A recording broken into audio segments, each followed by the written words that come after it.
अस्सलाम वालेकुम dear students, आज के लेक्चर का हम आगाज़ करते हैं डिस्कवरी ऑफ न्यूट्रॉन से कि न्यूट्रॉन किस तरह से डिस्कवर हुए और इनकी प्रॉपर्टीज़ क्या क्या हैं। तो सबसे हम पहले देखते हैं कि किस तरह से लास्ट टाइम हमने प्रोटॉन और इलेक्ट्रॉन को डिस्कवर किया था और इनकी डिस्कवरी किस तरह से हुई।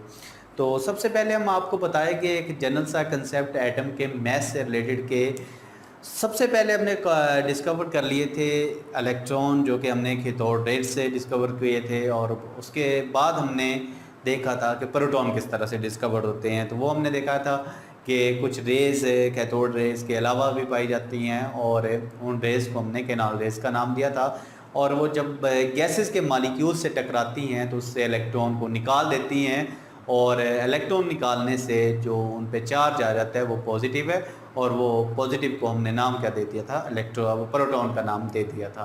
तो आज के लेक्चर में हम देखते हैं कि किस तरह से न्यूट्रॉन डिस्कवर्ड हुए।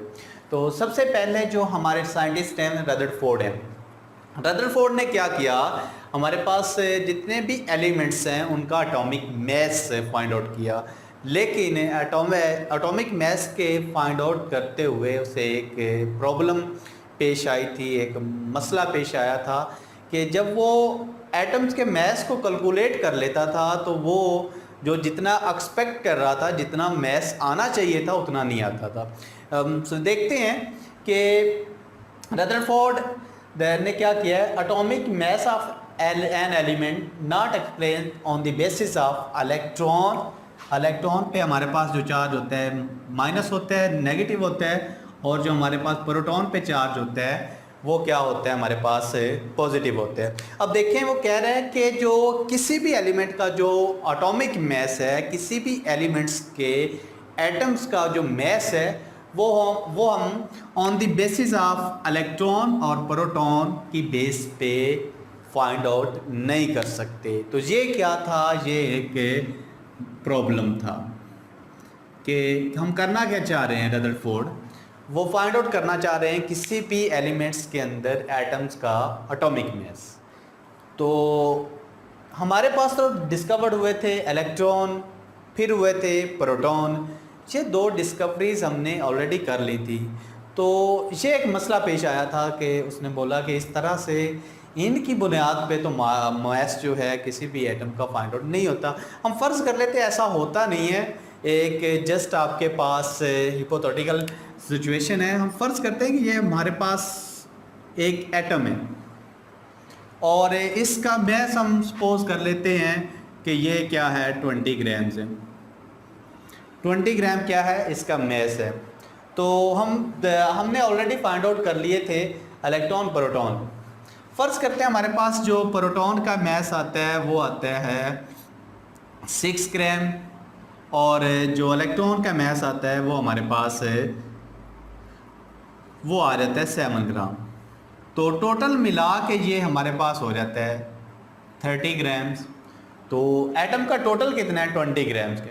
तो यहाँ से उसने एक आइडिया लगाया कि समथिंग इज़ मिसिंग, कि जब हम इलेक्ट्रॉन और प्रोटॉन का मास फाइंड आउट करते हैं तो ये टोटल जो एक एटम का मास होता है उतना नहीं आता, जबकि आना क्या चाहिए था, हमारे पास इसका प्रोटॉन का भी 10 होता और इलेक्ट्रॉन का भी 10 होता, तो ये दोनों मिलके हमारे पास 20 ग्राम्स बना देते, जो कि ऐसा नहीं था। इलेक्ट्रॉन का फाइंड आउट किया हुआ था, प्रोटॉन का भी ऑलरेडी हमने आपको बताया कि कितना जो प्रोटॉन का मास होता है। तो इस दोनों की मास कैलकुलेशन से वो फेल हो गया, कि उसने कहा कि ये ऐसा नहीं है कि ये हम क्या करते हैं, जब इनका मास फाइंड आउट कर लेते हैं तो जो एक्चुअल मास होता है ये उससे कम आता है।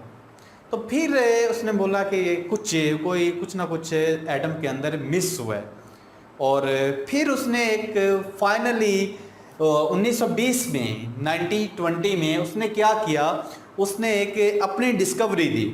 और वो क्या डिस्कवरी थी कि वो बोलते हैं कि उसने एटम के अंदर कुछ न्यूट्रल पार्टिकल को डिस्कवर कर लिया 1920 में, और उनका जो न्यूट्रल पार्टिकल का जो मास था वो प्रोटॉन के मास के बराबर था। क्या किया उसने 1920 में, ये वाला उसे प्रॉब्लम फेस आया जो कि हमने डिस्कस किया है कि जब प्रोटॉन और इलेक्ट्रॉन का मैस जमा करते हैं, प्लस कर लेते हैं, तो टोटल जो एटॉमिक मैस है उससे कम आता है। तो फिर क्या होना चाहिए, कोई ना कोई चीज़ उसने मिस कर दी है। या अब जो लास्ट टाइम के साइंटिस्ट थे, चैडविक थे, और जो हमारे पास गोल्डस्टेन आए थे, उन्होंने कुछ मिस किया है एटम के अंदर। तो वो उसने बताया कि कुछ न्यूट्रल पार्टिकल्स पाए जाते हैं एटम के अंदर, और उनका मैस जो है वो प्रोटॉन के बराबर होता है। और ये बात उसने प्रूव की 1920 में रदरफोर्ड ने।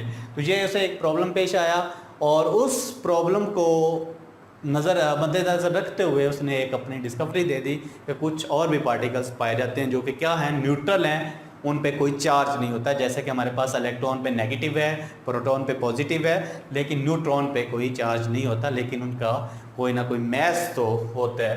तो इसने एक अपनी डिस्कवरी दे दी। उसके बाद एक साइंटिस्ट आते हैं 1932 में, चैडविक। ये एक अपनी डिस्कवरी पेश करते हैं और ये प्रेडिक्ट कर लेते हैं, डिस्कवर कर लेते हैं न्यूट्रॉन को।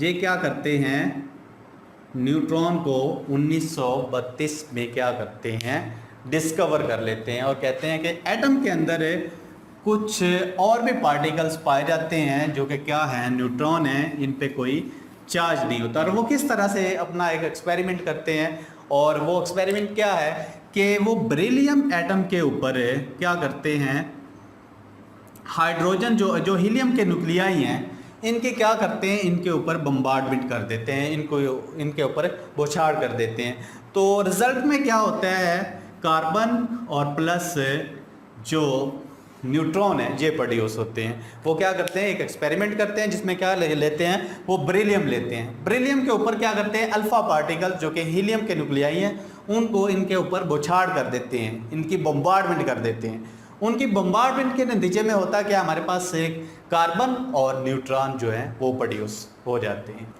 जी। तो इस तरह से वो क्या करते हैं, हीलियम और बेरिलियम का क्या करते हैं, हीलियम के न्यूक्लियाई को बेरिलियम के ऊपर बौछार करके क्या डिस्कवर कर लेते हैं, न्यूट्रॉन डिस्कवर कर लेते हैं। अब हमने क्या देखना है कि न्यूट्रॉन्स की जस्ट लाइक इलेक्ट्रॉन और प्रोटॉन प्रॉपर्टीज़ क्या हो सकती हैं। तो पहली इनकी प्रॉपर्टी ये है कि ये क्या हैं, न्यूट्रल है। न्यूट्रल होने का मतलब है कि इन पे ना तो नेगेटिव चार्ज है ना पॉजिटिव चार्ज है, बल्कि क्या है, ये न्यूट्रल हैं, इनके ऊपर कोई चार्ज नहीं होता। और दूसरी इनकी प्रॉपर्टी ये है कि इनकी हाई पेनिट्रेटिंग पावर होती है, हाई पेनिट्रेटिंग पावर जी। तो दूसरा इसका पॉइंट ये है कि जो हमारे पास न्यूट्रॉन है, इनकी जो पेनिट्रेटिंग पावर है, किसी भी जिस्म, किसी भी चीज़ के अंदर से गुजरने की जो सलाहियत है, वो एज़ कम्पेयर टू इलेक्ट्रॉन और प्रोटॉन बहुत ज़्यादा होती है। अब देखिए, इसका एक मैं आइडिया आपको दे देता हूँ कि किस तरह से इनकी जो पेनिट्रेटिंग पावर है वो बहुत ज़्यादा होती है। वो आप देखते हैं कि हमने एक लास्ट टाइम एक ट्यूब ली थी, और ट्यूब को जब हम इलेक्ट्रिक या मैग्नेटिक फील्ड दे देते थे, तो अगर वो इलेक्ट्रॉन होते थे तो वो पॉजिटिव की तरफ क्या करते थे, डिफ्लेक्ट हो जाते थे, मुड़ जाते थे। लेकिन अगर वो प्रोटॉन होते थे तो वो क्या करते थे, हमारे पास नेगेटिव की तरफ क्या होते थे, डिफ्लेक्ट हो जाते थे।